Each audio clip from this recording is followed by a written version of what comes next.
Hello दोस्तों, कैसे हैं आप सभी। तो अभी हमने लास्ट वीडियो में देखा था कि हम सैलरी डेज कैसे फाइंड आउट करते हैं।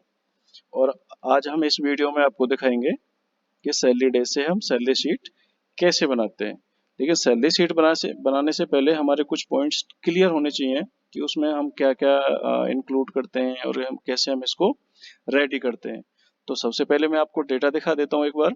ये हमारे कार्ड नंबर हो गया, नाम हो गया एम्प्लॉय का, उसका डिपार्टमेंट हो गया, उसका डेजिग्नेशन हो गया, उसकी डेट ऑफ ज्वाइनिंग है, कब से उसने ज्वाइन किया है, उसके प्लस उसके कितने कितने दिन की सैलरी बनी है। तो उस हिसाब से हमने यहाँ पे पूरा सैलरी स्ट्रक्चर ले रखा है। बेसिक ले रखा है हमने, सीटीसी का 50% plus HRA, conveyance, special, medical, gross, ये सारे कंपोनेंट्स हमने ले रखे हैं। इसके लिए हमें पीएफ का पता होना चाहिए कि पीएफ हमारा कितना डिडक्शन होता है, उसका ईपीएस बेसिस कितना होता है, एडीएलआई बेसिस कितना होता है। तो इस सब की भी हमें जानकारी होनी चाहिए। इसके लिए भी मैं और भी वीडियो बनाऊंगा, उसमें आपके साथ लिंक भी शेयर कर दूंगा, तो उसमें आप देख सकते हैं।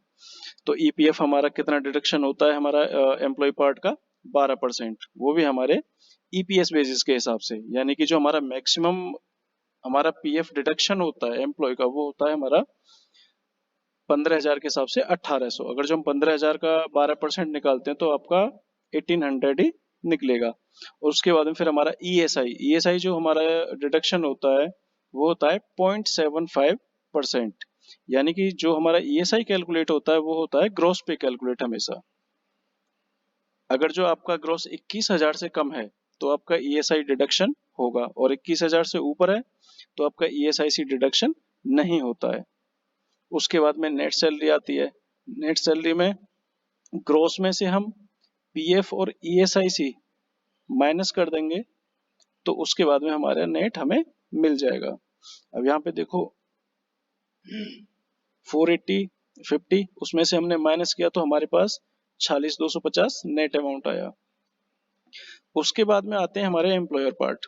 एम्प्लॉयर पार्ट में पीएफ हमेशा 13% कैलकुलेट होता है, क्योंकि इसमें 1% ईडीएलआई और एडमिन चार्जेस होते हैं। तो यहाँ पे हम जो पीएफ डिडक्ट करेंगे सीटीसी से, वो करेंगे हम 13%। और जो हमारा एम्प्लॉयर ईएसआईसी पार्ट होता है वो होता है 3.25%। यानी कि सीटीसी से टोटल 4% ईएसआईसी डिडक्शन होता है और 13% पीएफ डिडक्शन होता है। और इसमें फिर हम ग्रॉस में अगर जो हम ये पीएफ और ईएसआईसी ऐड कर देते हैं तो हमारा सीटीसी निकल के आता है। मैंने यहाँ पे पहले ही फॉर्मूला से पूरी कैलकुलेशन कर रखी है, जो मैं आपको बता देता हूँ। सबसे पहले हम डेज के हिसाब से उनका बेसिक निकालेंगे। एक हमारा स्टैंडर्ड कैलकुलेशन हमारी ये रही कि इनका जो ऑफर में इनकी सैलरी प्रोवाइड की गई थी उसके कंपोनेंट्स ये हैं, और इस हिसाब से इनको सैलरी प्रोवाइड की जाएगी। सीटीसी स्टैंडर्ड अमाउंट इनका इतना है, ग्रोस इतना है, तो उसी हिसाब से अब डेज के हिसाब से हम इनकी सैलरी कैलकुलेट करेंगे। यहाँ पे आप देखोगे बेसिक को मैंने कर रखा है बेसिक डिवाइड बाई 31, क्योंकि हमारा जनवरी 31 का ही होता है, तो हमने 31 से डिवाइड किया, प्लस मल्टीप्लाई डेज के हिसाब से, तो डिवाइड बाई 31 और इंटू 31। तो हमारा सेम ऐसे हमने सारी कैलकुलेशन कर रखे हैं। एचआरए का भी सेम रहेगा, और कन्वेंस का भी, स्पेशल का भी, मेडिकल का भी,